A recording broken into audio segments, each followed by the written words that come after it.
bicara secara historis,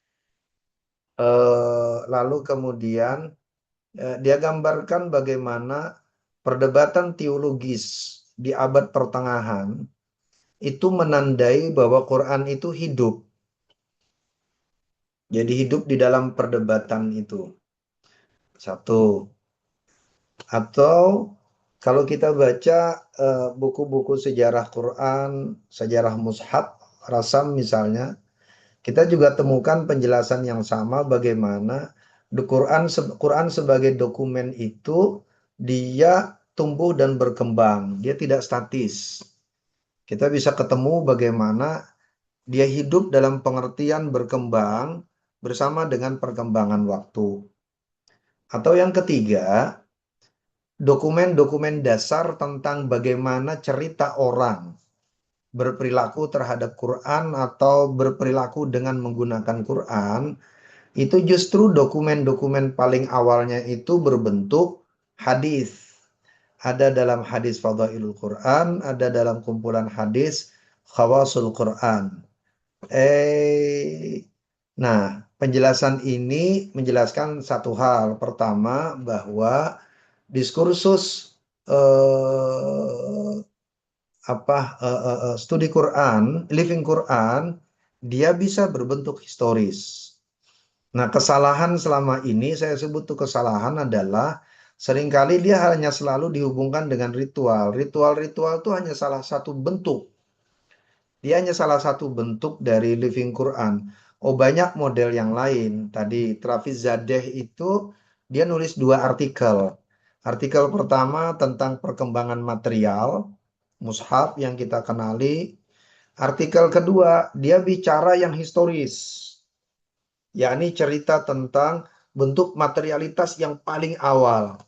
Bentuk materialitas yang paling awal Quran itu bukan mushaf seperti yang kita kenali sekarang, tetapi perilaku terhadap materialitas Quran, misalnya Qurannya dibakar, abunya dimasukkan ke dalam gelas, lalu airnya diminum.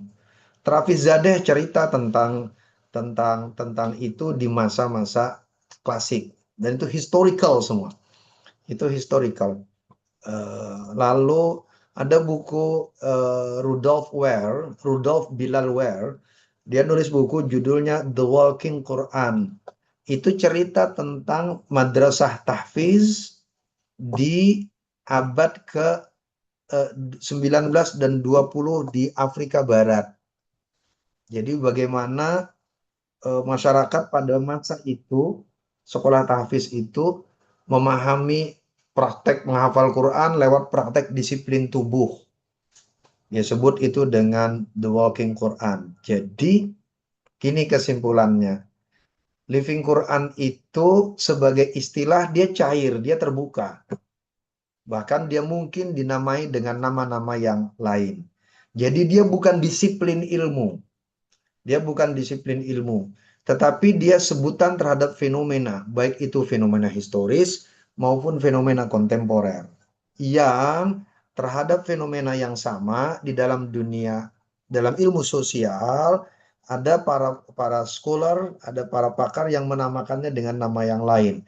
Tapi dia menunjuk esensi yang sama, substansi yang sama. Jadi bagaimana Quran itu diterima, difahami, lalu melahirkan perilaku. Perilakunya itu baik dari pemahaman maupun terhadap teksnya.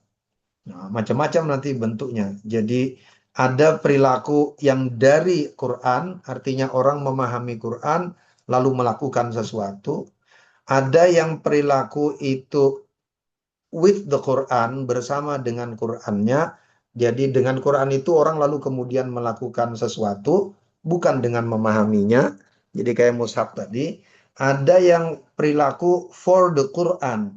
Jadi dia melakukan sesuatu sebagai bentuk penghormatan dia terhadap teks itu. Jadi, nah, ketiga model perilaku ini from, with, and for. Jadi from the Quran itu karena dia memahami, with the Quran dia do something with the Quran bersama dengan Quran, And for the Quran, dia melakukan sesuatu untuk Quran itu. Qurannya ya diam aja begitu, mushafnya diam, tapi dia lakukan sesuatu untuk venerating. Venerating itu memuliakannya. Nah, ketiga model tindakan orang terhadap Quran ini, dia bisa ditemukan secara historis, bisa pula ditemukan secara fenomenologis faktual. Bisa dia ketemu historis fenomenologis, dia bisa fenomenologis faktual saat ini. Nah, jadi datanya bisa apa saja. Jadi itu ya, itu yang penting menurut saya. Saya paham banyak yang menyalahpahami, lalu kemudian menggambarkannya sebagai satu disiplin yang berdiri sendiri, yang clear and distinct, punya batasan-batasan demarkasi disiplin dengan disiplin yang lain. Enggak, dia enggak punya. Jadi dia sebutan terhadap fenomena. Jadi yang penting itu kita memahami fenomenanya. Nanti dari buku-buku dan artikel yang kita baca, kita ketemu ada banyak fenomena terhadap Quran, baik itu historis maupun faktual, yang bisa menjadi basis penelitian gitu. Gitu ya, Mbak ya. Baik, Pak. Terima kasih. Monggo, apa lagi? Oh iya, apa katanya? Izin dokter, Ya, silakan. mohon izin sebelumnya agak telat masuk karena habis sholat asar dokter. Terkait penjelasan yang disampaikan tadi mengenai living Quran, tadi barusan kita belajar tentang sejarah penafsiran Al-Quran di pagi hari tadi.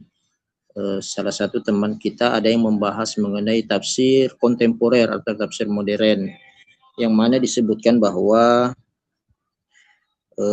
di sana lebih pergeseran dari tekstual kepada kontekstual, yang diantaranya adalah membahas tentang kaitannya dengan tafsir hermeneutik. Apakah living Quran ini erat kaitannya dengan hermeneutik, Pak Doktor, atau hermeneutik ini punya konsentrasi sendiri, yang tadi disebutkan bahwa living Quran ini tidak ada ininya, bahwa dia tidak punya apa tadi yang dikatakan dokter itu, bahwa tidak punya dasar apa tadi itu. Dan kemudian tadi dikatakan bahwa bukan saja ritual dalam mengaplikasikan Al-Quran itu. Yang saya ingin tanyakan bahwa apakah tradisi kita yang di Indonesia ini, dokter, ada musabaqah tilawatil Quran yang tingkatannya baik dari tingkat kelurahan sampai tingkat nasional. Apakah ini termasuk di dalam living Quran atau hanya ini sekedar ritual saja? Oke, baik. Untuk yang terakhir, Anda cari buku judulnya Perfection Max Practice. Itu buku membahas tentang, dia meneliti tentang MTQ. Ya prinsipnya dia bisa diteliti. Jadi prinsipnya, semua fenomena bagaimana orang berhubungan dengan Quran itu ya living Quran. Jadi apa saja fenomena. Sebenarnya tafsir itu ya secara umum living Quran, itu cara orang menghidupkan Quran. Hanya bedanya selama ini yang tafsir itu sudah kita beri kotak sendiri tafsir. Padahal kalau kita mau baca sejarah Islam pun yang kita sebut tafsir itu dulu sangat cair. Dia bisa takwil, dia bisa tadabbur. Dan itu sangat post-Quranik. Jadi baru sesudah sampai masa Tobari itu masih sangat cair. Orang nggak membedakan mana tafsir, mana takwil. Orang nggak bedain. Kitab tafsirnya At-Tabari itu judulnya Jami'ul Bayan an Ta'wili Ayil Quran. Bukan an Tafsiri Ayil Quran. Jadi sampai masa Tabari nggak punya, tidak melakukan distingsi. Distingsi itu belakangan nanti. Orang membedakan tafsir dan takwil itu belakangan sekali. Itu sudah masuk perdebatan-perdebatan teologis era Mu'tazilah, ketika orang berdebat tentang kalam dan sebagainya. Orang mulai ketemu ayat-ayat yang mutasyabihat, lalu kemudian mulai dibedakan. Takwil untuk ayat-ayat yang mutasyabihat, tafsir untuk yang muhkamat, dan seterusnya. Jadi pembedaan itu sangat belakangan dalam sejarah dalam sejarah ulumul Quran. Jadi dia tidak taken for granted barang yang langsung jadi. Di masa Nabi, Nabi tidak sama sekali tidak punya tradisi pembedaan itu. Atau sederhananya membedakan tafsir dan takwil itu bid'ah sebenarnya. Nabi nggak pernah bedain itu. Itu tuh bid'ah beneran. Itu gede-gedenya bid'ah. Tapi nggak apa-apa ya, mau bid'ah hasanah kok. Bedanya biar, tapi itu bid'ah itu. Nabi pakai istilah itu, tapi Nabi tidak membedakannya sebagai definisi. Oke, tetapi karena dia sudah punya pengertian menjadi nomenklatur yang berdiri sendiri, dia nggak disebut sebagai living. Nah, tetapi konsep living itu kan hidup prinsipnya. Hidup itu dia develop, berkembang. Nah, hidup itu berarti ada orang yang menghidupkan. Siapa yang menghidupkannya? Manusia. Jadi setiap interaksi manusia dengan Quran itu ya living Quran, apapun bentuknya. Mau di awal kita bilang mau dia dibaca atau ditulis atau didengarkan atau digunakan, lah itu semua cara manusia berinteraksi dengan Quran. Ya lah itu living namanya. Itu living. Jadi tapi tadi sebagai sebuah istilah dia cair. Sebab itu hanya untuk menyebut fenomena manusia berinteraksi dengan Quran. Fenomena itu bisa dinamain dengan nama yang lain. Jadi dia tidak bisa disebut sebagai sebuah disiplin.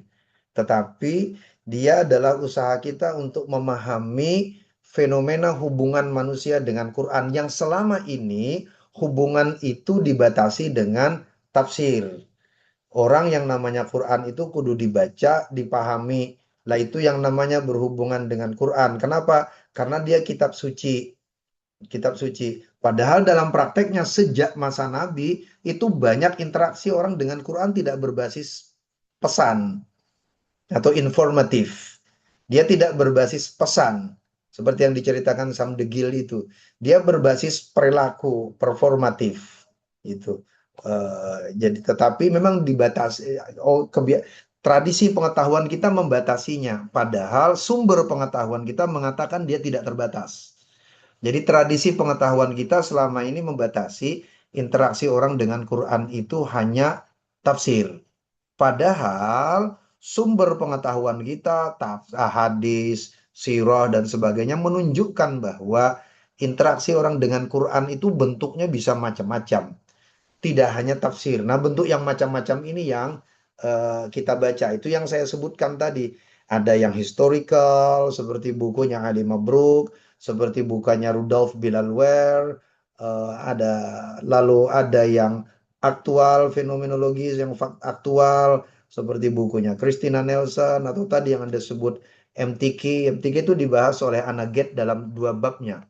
Anna Rasmussen juga nulis artikel khusus tentang MTQ di Indonesia. Oke, karena dia juga bagian dari interaksi kan, orang membaca dengan indah. Christina Nelson itu nulis tentang cikal bakal MTQ. Karena dia nulis The Art of Reciting Quran, besok kalau Anda baca, itu kasusnya adalah lagu-lagu yang lalu kemudian dijadikan dasar di dalam MTQ. Jadi lagu-lagu yang jadi ukuran dalam MTQ, Bayati, Nahawan, dan seterusnya, itu lagu-lagu yang sangat dipengaruhi oleh tradisi sastra Mesir. Bukan Arab, dan jauh sekali dari Nabi. Itu baru dibikin nomenklaturnya sudah tahun 60-an. 1960-an. Jadi itu nggak ada hubungannya sama Iqra'ul Quran biluhunil Arab, itu nggak ada hubungannya sama itu. Walaupun nanti didalilin pakai dalil itu biluhunil Arab, karena orang Mesir juga orang Arab. Tapi bukan, sama sekali tidak ada bukti bahwa dia sampai kepada Rasul, itu nggak ada. Tidak ada yang bisa menunjukkan itu. Nah, oke. Lalu kemudian yang pertama dengan hermeneutika, ya tadi hermeneutika itu ada di dalam tradisi tafsir, bukan dalam tradisi performasi. Dia bisa disebut living, bisa tidak, tetapi secara metodologis dia tidak dihubungkan. Karena hermeneutika itu berhubungan dengan teks dan makna teks. Lalu bagaimana orang memaknai teks. Nah, makna yang dimaksud itu adalah makna literal dari teks. Itu hermeneutika. Satu. Lalu kemudian saya tidak tahu apa yang Anda diskusikan tadi. Tetapi hermeneutika itu adalah pendekatan di dalam sastra dan itu bukan kontemporer. Saya sebenarnya tidak setuju kalau dia disebut sebagai pendekatan kontemporer. Hermeneutika itu sebagai term dia kontemporer, tapi sebagai praktek penafsiran dia tidak kontemporer. Jadi kalau Anda baca artikel-artikel lama, Jan Demen McAuliffe, Hasan Hanafi, dia menggambarkan Tabari itu sebagai the hermeneutics of Tabari, the hermeneutics of Ibnu Katsir. Jadi di dalam tradisi akademik di Barat, hermeneutik itu adalah padanan dari kata tafsir. Nah, yang saya tahu, yang saya tidak paham, ya saya tahu sih sebenarnya sumbernya dari mana. Di Indonesia lalu kemudian dia dianggap sebagai disiplin sendiri, pendekatan sendiri yang berbeda. Maka dia disebut sebagai pendekatan yang kontemporer. Karena hermeneutika itu sendiri banyak mazhab di dalamnya. Saya tidak tahu tadi Anda bicarakan mazhab itu tidak. Ada mazhab subjektivis, ada mazhab objektivis, ada mazhab subjektif, objektivis, banyak sekali mazhab di dalamnya. Ada yang sebut dia metode, ada yang sebut dia sebagai art, bukan metode, bukan metode. Oh banyak. Karena dia sebenarnya pendekatan di dalam sastra yang sudah jauh lebih tua daripada teks-teks yang kita kenali sekarang. Jadi dia pendekatan di dalam memahami teks. Bagaimana teks yang berasal dari sesuatu yang di luar dari jangkauan akal manusia, maka itu lalu disebut sebagai kitab suci, disampaikan kepada orang-orang kebanyakan untuk bisa difahami. Lah itu tugas hermeneutika. Makanya hermeneutika kan bicara tentang unsur triadik, author, text, dan audience. Author, text, dan audience. Oke. Saya tidak akan bicara detail ijazah, tapi yang mau saya katakan adalah begini. Jadi dia hermeneutika itu domainnya tafsir. Kalau mau pakai istilah generik dia living, tetapi bukan itu yang kita maksud. Karena kita akan lebih banyak bicara pada wilayah yang performatif, bukan yang informatif. Informatif itu ya tafsir itu. Hermeneutika itu ada di sana. Jadi saya tahu memang ada penulis yang menuduh hermeneutika itu sebagai metode Bible. Dia benar tapi sekaligus juga salah. Itu benar karena memang di abad ke-19 seorang pendeta menggunakan Rudolf Bultmann itu menggunakan hermeneutika untuk memahami Bible. Tetapi hermeneutika itu sebagai metode atau seni jauh sebelum digunakan oleh Rudolf Bultmann ke Bible. Dia dulu digunakan sebagai pendekatan di dalam sastra yang memperhitungkan hubungan antara author, teks, dan audience. Gitu. Karena ada pendekatan dalam tafsir misalnya yang tidak mempertimbangkan author, hanya teks dan audience. Karena misalnya di dalam Islam authornya agak ribet, bahkan sangat teologis karena authornya adalah Tuhan, gitu kan? Maka tidak mungkin Tuhan diteliti. Maka orang langsung melihat bagaimana teks bisa dipahami dan dijelaskan oleh audiens. Tapi ketika dia turun kepada teks turunan, tafsir misalnya, dia bisa dibaca secara hermeneutis. Karena apa? Karena ada authornya, ada teksnya, ada audiens pembacanya. Nah, karena Rudolf Bultmann di abad tahun 1890-an, kalau tidak salah, 1881 ya pertama kali dia pakai itu untuk membaca Bible, maka lalu kemudian sesudah itu ada tuduhan hermeneutika itu sebagai metode Bible. Ya itu saya katakan dia benar karena memang pernah digunakan untuk memahami Bible, tapi dia juga salah karena Rudolf Bultmann juga memakai metode yang sudah ada. Yang itu sebenarnya metode berpikir di dalam dunia sastra. Nah, ketika dia digunakan di dalam tradisi Islam, maka yang kontemporer itu adalah penggunaan istilahnya. Kenapa? Karena sarjana Muslim mulai berinteraksi dengan sarjana-sarjana Barat yang menggunakan bahasa Inggris. Maka digunakanlah padanan kata yang tepat. Disebut, orang bisa menyebut interpretations, orang bisa menyebut commentary, tapi di situ tidak ada unsur metodologis. Tapi ketika disebut hermeneutika, maka dia sudah membawa unsur metodologis. Commentary itu ya tafsir umum saja, tidak ada unsur metodologis di situ. Disebut interpretation dalam bahasa Inggris, interpretasi saja, tidak ada muatan metodologis. Tapi kalau menyebut dengan hermeneutics, maka kemudian orang akan melihat bahwa ada unsur metodologis di situ. Bagi yang menganut faham bahwa hermeneutika itu adalah metode. Jadi dia punya metode spesifik yang menghubungkan unsur triadik tadi. Saya tidak tahu, sorry, penjelasan di kelas sebelumnya, tetapi itu yang prinsip yang saya sering kasih catatan kritis bahwa ada kesalahan mendasar menurut saya dalam memahami relasi antara hermeneutika dan Quran. Jadi kalau kita menggunakan hermeneutika dalam studi Quran, pertama dia benar kita bicara tentang fenomena kontemporer. Kenapa? Karena penggunaan istilah itu digunakan di dalam diskursus kontemporer. Dulu nggak ada. Nah, tetapi sebagai sebuah metode, dia nggak kontemporer. Dia sebenarnya bicara tentang bagaimana metode kritik sastra yang sudah lama dipakai di dalam tradisi sastra yang berbahasa Inggris, lalu kemudian dia gunakan ke kitab suci. Jadi kalau Anda baca awal-awal term hermeneutika dipakai oleh para peneliti Quran kontemporer, yang dijelaskan itu 100% tafsir.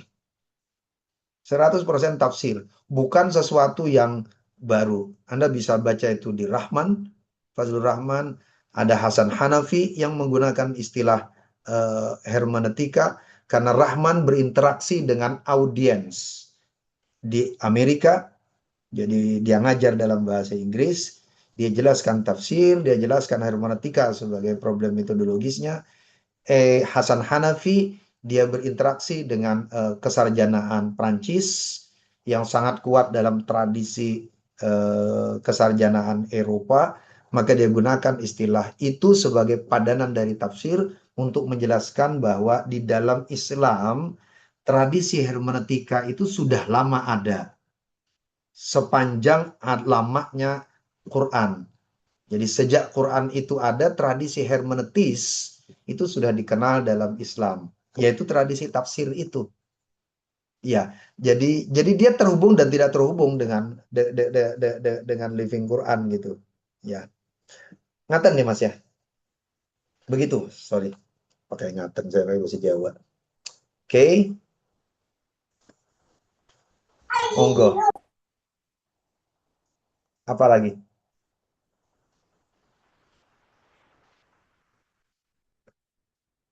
Halo?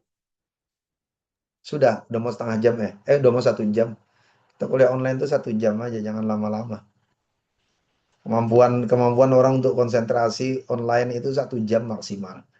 Kalau sudah sampai 1 jam setengah, apalagi sampai 2 jam, itu sebenarnya sudah tidak konsen lagi. Saya kalau ngajar online memang maksimal 1 jam. Ya, untuk tetap bisa konsen. Bahkan beberapa riset katakan hanya 40 menit. Jadi kalau Anda biasa ikut seminar-seminar, webinar internasional yang sepenuhnya menggunakan perangkat daring, mereka tidak akan mau seminar itu lebih dari 1 jam dalam satu sesi. Itu pasti maksimal 1 jam satu sesi itu.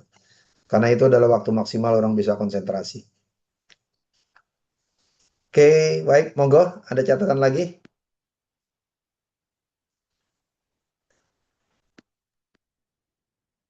Ya, Anda ada mata kuliah hermeneutika nggak? Khusus? Oh, nggak ada. Adanya di tafsir kontemporer. Baca siapa? Tafsir kontemporer baca siapa emang? Siapa yang dibaca? Siapa tokohnya yang dibaca? Biasanya berbasis tokoh. Halo? Hermeneutika tokohnya yang dibaca siapa? Koresnya Dokter kalau di Indonesia. Syahrur, Oh, oke. Syahrur. Siap. Pak Kures nulis tentang hermeneutik memang. Iya, Ya. kayak Rahman, Syahrur. Ya, bahasanya harusnya Rahman, Syahrur Iya, yang dibaca. Ya, dia poin itu. Dia tahu. ya. Oke. Hasan Hanafi yang juga secara eksplisit menggunakan istilah itu dalam artikel dia. Dan artikelnya dalam bahasa Arab, tulisannya Hasan Hanafi itu. Hermeneutiki Al-Quran wa hermeneutik. Dia tulis. Ya, artikelnya Hasan Hanafi dalam bahasa Arab itu tentang hermeneutika. Dan setahu saya belum diterjemahkan ke bahasa Inggris artikel itu. Jadi itu clear dia mau nulis buat audiens di Mesir. Jadi saat itu. Bukan audiens di Barat itu. Tapi dia mau kasih tahu tradisi keilmuan itu. Dan isinya tafsir sebenarnya. Jan Demen McAuliffe itu nulis tentang hermeneutikanya siapa? Tabari dan Ibnu Katsir. The Hermeneutics of Tabari and Ibnu Katsir. Dia nulis artikel tentang itu.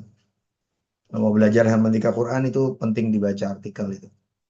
Karena akan tahu positioningnya dari hermeneutika, tafsir, dan takwil. Di mana sih posisinya gitu. Oke, udah ya. Sudah Pak. Nanti saya kirim Oke, Pak untuk baik. ujiannya. Oke, sampai ketemu minggu depan. Nanti ketua kelas tonton sebelum kuliah kelasnya dikirimkan saya pembagian bacaannya. Siapa Baik. membaca apa, ya. Oke, Baik, baik, Pak. makasih. Sampai ketemu minggu depan, insya Allah. Nanti saya kabarin lagi ya minggu depan. Yang pasti saya punya acara sampai jam 12 di luar, sampai zuhur. Habis itu sore itu sebenarnya saya juga punya acara, tapi saya belum clear jam berapa mulainya acara yang sore itu. Apakah habis asar atau dari siang gitu. Ya karena ternyata di agenda saya belum saya tulis, saya harus scrolling dulu di WA yang bikin acara itu. Oke, baik, makasih. Ya, Bapak. Sampai ketemu Makasih, minggu depan, Pak. insya Allah. Yuk, nanti kalau Sabtu ternyata confirm saya tidak bisa, kita mungkin kuliah di pagi Jumat saja, 1 jam cukup. Ya, baik, Pak. Oke. Yuk, assalamualaikum warahmatullahi wabarakatuh.